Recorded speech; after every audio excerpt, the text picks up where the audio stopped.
Ouais. Eh bien, bonjour, bonsoir, salut à toutes et à tous, ici Rager. On se retrouve aujourd'hui pour la review du film d'Orelsan. Alors, petit récap, ce dimanche-là, j'avais prévu de regarder le film Dune que j'ai jamais vu. Mais en achetant le DVD, je me suis un peu pressé. Dès que j'ai vu marqué Dune, j'ai pris le Blu-ray. J'ai pris aussi du coup le film Yoroi de Orelsan et je me suis dit ok, je me mettrai Dune ce week-end-là. Je l'avais annoncé sur Discord et tout. Et en sortant le film de son sac de Fnac, je regarde et je vois que c'est le vieux Dune et je suis là en mode oh putain, je me suis trompé de film. Donc du coup, mercredi, je retourne à la Fnac pour échanger le DVD, je prendrai le Dune récent et je le regarderai dimanche prochain et j'en ferai la review. Et donc du coup, aujourd'hui, on va parler du film d'Orelsan, Yoroi, alors après avoir fait le livre de Grinch, maintenant je fais le film d'Orelsan, on est devenu abonné. Et donc du coup, je vais vous dire ce que j'ai pensé de ce film avec une partie sans spoil et une partie avec spoil. Mais la première chose que je tiens à vous dire, c'est que j'ai détesté ce film. J'ai détesté ce film. Orelsan, franchement, je sais pas pour qui il se prend à croire qu'il peut jouer sur tous les. Je déconne. Je déconne. Si vous avez vu le film, vous comprenez un peu le délire. Non, j'ai passé un très bon moment. Très sincèrement, j'ai passé un très bon moment. J'ai même été un peu surpris parce que d'habitude, tout ce qui est production française, je suis pas spécialement fan. J'aime pas les séries françaises, j'aime pas les films français, à part les comédies françaises. Mais dès que c'est un peu un film qui se prend au sérieux, je suis là en mode ouais, mais les Français en fait, vous savez pas jouer la comédie. C'est ce que je pense sincèrement.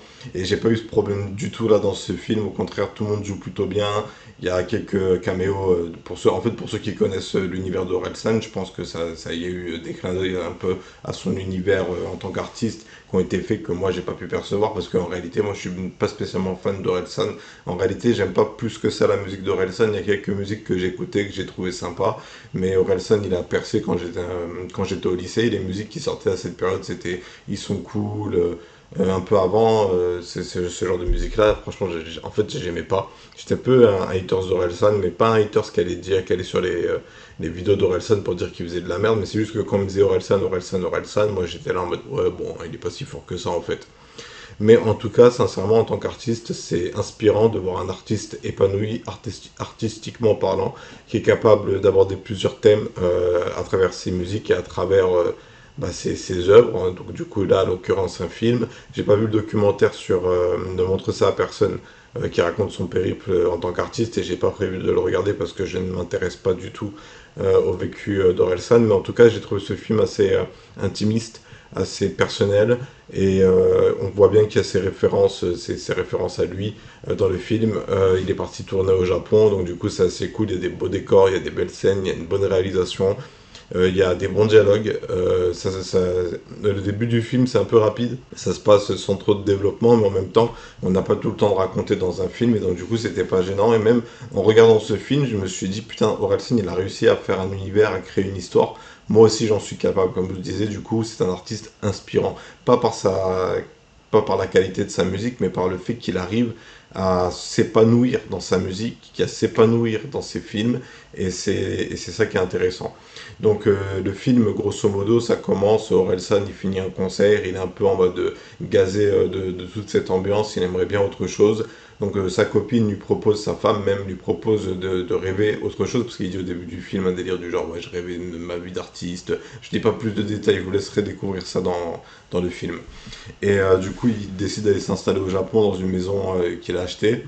Et de là, il découvre un puits, et dans le puits, il y a une armure. Voilà, j'en dis pas plus. C'est un peu autour de ça que tourne le film, hein, et on le voit sur la couverture, il y a une armure, donc du coup, oui, l'armure. Donc la particularité de cette armure, je pense que ça a été déjà dit dans les teasers, dans les trailers, dans les bandes annonces, dans tout ça, ça a été dit que l'armure, quelle est sa spécificité. Mais moi, je décide de ne pas le répéter, au cas où s'il y a des personnes qui n'étaient pas intéressées par le film, qui tomberaient sur cette vidéo par curiosité, et qui se diraient, tiens, bah oui, en vrai, qu'est-ce qui vaut le film d'Orelsan. Et bah du coup, je spoil pas plus parce que je vous laisse découvrir, parce que très sincèrement, je pense que ça vaut vraiment le coup d'accorder 2 heures de son temps pour regarder le film. Hein. Il dure 2 heures. Hein. J'ai commencé à le regarder à 15h, 15h10, et à 17h, 17h moins 10, il était terminé. Bref, beaucoup passent un très bon moment, beaucoup aimé les dialogues, beaucoup aimé la complicité entre lui et sa femme. Beaucoup aimé aussi l'introspection qu'il fait autour de sa propre vie, autour de comment est-ce qu'il aborde les thèmes de sa vie, autour de comment est-ce qu'il ressent sa vie émotionnellement parlant. Et du coup, non, dans cette partie sans spoil, parce qu'en réalité, moi, le film, pour moi, c'était un ovni. J'étais en train de me balader, je me rappelle quand je l'ai découvert, j'étais en train de me balader, et d'un coup, j'entends, oui, Orelsan, il va sortir un film. J'étais là en mode, ok, d'accord, et maintenant il se met à faire des films, ok. Je crois même qu'il a doublé One Punch Man. Je crois que c'est lui, la voix de Saitama, je suis pas sûr. Je crois qu'il a fait le générique de la saison 2. Un de mes potes m'avait dit ça, mais j'ai jamais regardé la saison 2 de One Punch Man parce que j'avais regardé les scans. Et le début de la saison 2, enfin j'avais regardé en VO, et j'ai pas regardé en VF, et le début de la saison 2 de One Punch Man m'a pas du tout plu. Bref, on n'est pas là pour parler de One Punch Man. Donc ouais, Yoroi ça vaut le coup, on voit bien une impression, genre, un amour pour le Japon, un amour pour, même pour la vie d'artiste en réalité, hein, même si il la critique un peu dans ce film, en réalité il n'y a pas que du négatif, et c'est un peu le thème du film, et les émotions négatives. Voilà, donc là je commence un peu à spoiler, donc on va arrêter la partie sans spoil. À partir de maintenant, je vais spoiler et je vais vous dire ce que j'ai aimé. Alors déjà, sa femme, Nakama, je crois qu'elle s'appelle dans le film, qui est enceinte. Et qui sait se battre et tout, c'est assez stylé. Et en fait, de voir que, en gros, Orelsan, il a l'armure, en fait, elle génère des yokai par rapport à ses émotions négatives qui le rongent. Et moi, j'ai vraiment vu ça en parallèle, pas seulement par rapport à la vie d'artiste, parce que c'est à ça que je pensais quand je me suis dit que j'allais faire la review, en plus de la blague. Je me suis dit, oui, en fait, Orelsan, dans ce film, il parle pas seulement de la vie d'artiste, il parle plutôt des émotions négatives de manière générale et de comment est-ce qu'on les aborde, comment est-ce qu'on les accepte, comment est-ce qu'on les éteint. Et du coup, en fait, n'importe qui peut se retrouver dans le personnage d'Orelsan. Il a un côté un peu détaché, un peu en mode ah, il y a des démons. Ok, bon, au début, il flippe sévère hein, quand il voit les premiers démons, hein, et même il abandonne sa femme hein, pour attirer les monstres dans les champs. Et c'est sa femme qui fait le plus gros du travail et elle le quitte pas après qu'elle se soit fait abandonner. Mais bref, non, c'est ce que je voulais dire, j'ai perdu le fil en réalité. Il aborde pas seulement la vie d'artiste, oui, ça je l'ai dit. Et du coup, en fait, ouais, on voit un Orelsan qui est en fait gazé de la vie d'artiste, qui est là en mode, ouais, quand j'étais petit, je me projetais avant de m'endormir, je me disais que je vais rêver que je vais devenir un grand artiste. Et maintenant que c'est réalisé, je suis pas satisfait, je suis plus satisfait, j'aime plus ça. Et donc du coup, il décide de partir s'installer au Japon en achetant une maison sur TikTok. Voilà, je l'ai pas dit dans la partie sans spoil, parce que je trouve ça marrant. Et du coup, il y a un puits dans cette maison, il tombe dans le puits et allez savoir pourquoi, il décide de progresser, de creuser, et il trouve une armure. Il décide de mettre une armure et l'armure semble se coller à son corps et il peut plus l'enlever. Et du coup, le soir, il se fait attaquer par des yokai qui ont été générés par l'armure, par ses émotions négatives. Et du coup, non, il y a quelques clins d'œil au manga, c'est pas non plus, c'est ça le truc, c'est pas, il n'y a pas de fan service, genre en mode regardez, je suis fan de manga, oui, j'adore Dragon Ball Z, j'adore les Chevaliers du Zodiaque. Il y a une petite blague sur les Chevaliers du Zodiaque, mais moi, la scène quand l'armure elle vient sur lui, ça m'a fait penser à Iron Man aussi. Mais non, c'était un super film. Alors, quelques FX un peu foireux, notamment la femme avec le long cou et la dernière scène finale quand l'armure part et qu'elle se reconsolide dans un seul bloc. J'ai trouvé que c'était pas très beau à voir. Ensuite, petit bémol, il y a un peu un Deus Ex Machina, genre en mode sa femme qui vient le voir en lui disant je sais que tu en es capable, je sais que tu peux y arriver, pense à des trucs positifs, comme Peter Pan, hein, pense à la poudre de fée. Et du coup, non, non, non, après ça reste un bon film, très sincèrement, pour ce qui se fait en France, de ce que moi j'en ai vu depuis que je suis petit, à part les films, les comédies. En France, moi je trouve qu'on n'est pas spécialement très fort en termes de jeu d'acteurs surtout. Et là, il y a vraiment des dialogues poignants, il y a des blagues, en fait, le côté blasé, en mode cynique, et de Orelsan, ça colle à son personnage, il a ce côté détaché dans lequel un peu beaucoup d'adolescents qui traversent une phase un peu compliquée en termes de sens de la vie, tout ça, qui se dit mais à quoi ça sert l'existence, et pourrait se retrouver en fait dans ce personnage d'Orelsan. Et ça, je trouve que c'est très fort de la part d'Orelsan d'avoir réussi à pouvoir toucher les gens autrement qu'en disant oh, je suis une star, je suis gavé de la vie d'artiste, je veux partir au Japon, fonder une famille. Il y a quand même des thèmes qui sont abordés, il y a la luxure qui est abordée, il y a la défense qui est abordée, il y a les relations à la famille qui sont abordées, il y a les relations aux amis qui sont abordées. Et en fait, les yokai, c'est juste la partie négative du cœur d'Orelsan, une partie négative qu'il a parce qu'en fait, il regarde avec le mauvais prisme.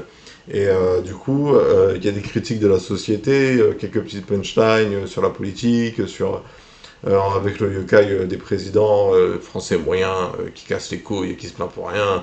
Et quand il y a les deux Orelsan aussi, Orel-sama et Orelsan, moi j'ai trouvé ça très fort, ça a été très bien filmé. Les scènes où ils sont tous les deux, bon, on les voit jamais tous les deux de face en même temps, donc il y a des plans où c'est Orelsan et des plans où c'est une doublure, et vice versa, il y a des plans où Orelsan joue Orel-sama, et les plans où Orelsan est une doublure, mais c'est bien filmé, et ça fait qu'à aucun moment on se dit, ah tiens, il n'y a pas le côté où les deux se croisent en même temps, genre en mode FX, on a réussi à les dédoubler, regardez, c'est le même personne.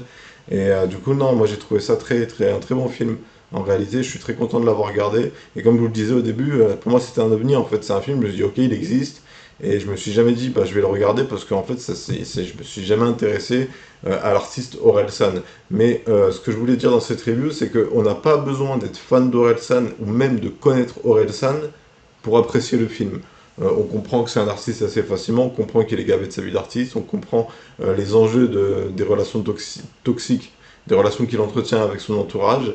On comprend le thème des yokai, on comprend tout sans avoir besoin de connaître Orelsan, de connaître le fait que ce soit un rappeur, de connaître le fait qu'il a un gosse. On n'a pas besoin de connaître la vie d'Orelsan pour apprécier ce film, et ça c'est très fort de la part de la part de l'écriture et de la narration. Ensuite, au début du film, les événements s'enchaînent un peu, mais c'est justement, moi j'ai trouvé ça bien parce que du coup, le film perd pas son temps à développer des trucs. C'est pas un film d'épouvante, les yokai ils sont un peu affreux, mais ils cherchent pas à faire peur par comment dire, leur sadisme, on va dire. C'est pas un film où il y a des jumpscares en mode ah oui, regarde, ce yokai il est comme ci, il est comme ça. C'est plutôt en mode, en fait, il y a un côté où c'est banalisé. En fait, où justement les choses qui font peur, en réalité c'est normal dans la vie, c'est pas des choses qui mériteraient des jumpscares ou des trucs comme ça. Et du coup, il y a du suspense, c'est du suspense plus que de l'angoisse. Et ça, j'ai beaucoup aimé parce que du coup, non, j'ai trouvé que c'était. Non, je sais pas comment arriver au bout de mes idées, mais j'ai trouvé que c'était un très bon film. Juste voilà les petits défauts dont j'ai parlé des FX. Mais sinon, le reste est très bien maîtrisé. Le jeu d'acteur est présent, l'écriture est présente, la réalisation est présente, les scènes de combat sont bien. Même si le film, à la partie où les yokai apparaissent, c'est un peu expéditif, ça apporte quand même le thème de la vie telle qu'on la conçoit, en fait, dans le sens où c'est pas comment est ta vie le problème, c'est comment tu la vois. Et du coup, on peut voir du bien, on peut se concentrer sur le positif, on n'est pas obligé de voir que le négatif, et je pense que c'est une bonne morale. Voilà. Qu'est-ce que je pourrais dire de plus? Bon, je sais pas ce que je pourrais dire de plus sur le film. Si vous êtes arrivé jusqu'ici dans cette vidéo, c'est que le contenu vous a plu. Dans ces conditions, les gars, n'oubliez pas le like, n'oubliez pas de vous abonner. Si vous avez des films à me proposer, proposez-les en commentaire. J'achèterai les Blu-ray s'ils sont pas disponibles sur Disney+ ou sur Amazon Prime. Et cette fois-ci, je ferai attention à prendre le bon. Et non, le Discord aussi qui est disponible, bien dans la description. Petite information, j'ai fait un sondage il y a quelques temps sur la chaîne YouTube. Je vous ai demandé quel jeu vous plairait en live pour remplacer l'horaire que j'avais de disponible pour un jeu de plus. Et ben, du coup, c'est Zelda The Minish Cap. Donc, on va le recommencer de zéro et on le recommence mercredi. Voilà. Qu'est-ce que je pourrais te dire de plus du coup? Non, moi ça avance bien au niveau des projets, concentré sur la saga Gaïa, j'ai quelques idées de personnages, quelques idées de situations. Au niveau de la musique, en parlant d'Orelsan, moi aussi je fais de la musique. Il y a 3 musiques qui devraient arriver mercredi, d'ailleurs aussi, sûrement, ou peut-être jeudi matin. Et voilà, écoutez, je n'ai plus rien d'autre à dire sur ce film. C'était un bon film, je suis content de l'avoir regardé. Merci Orelsan, merci à toute l'équipe du film, vous m'avez fait passer un bon moment, c'était bien. C'était bien, et justement, si j'ai fait la blague en mode c'était nul, c'est parce qu'au bout d'un moment, dans le film, Orelsan dit oui, t'en as marre de ces gens qui se sentent obligés de donner leur avis, patati patata, et je me suis dit, allez, on va commencer la review en disant que c'est un film de merde, juste pour faire chier un peu. Bref, c'était Rigueur, merci d'avoir suivi cette vidéo, j'espère qu'elle vous aura plu, si c'est le cas, comme je vous l'ai dit, le like, l'abonnement, et sur ce, je vous souhaite à tous une bonne journée, une bonne soirée, un bon après-midi, malgré la canicule, prenez soin de vous, buvez beaucoup d'eau, et à bientôt pour plus de vidéos. Tchuss.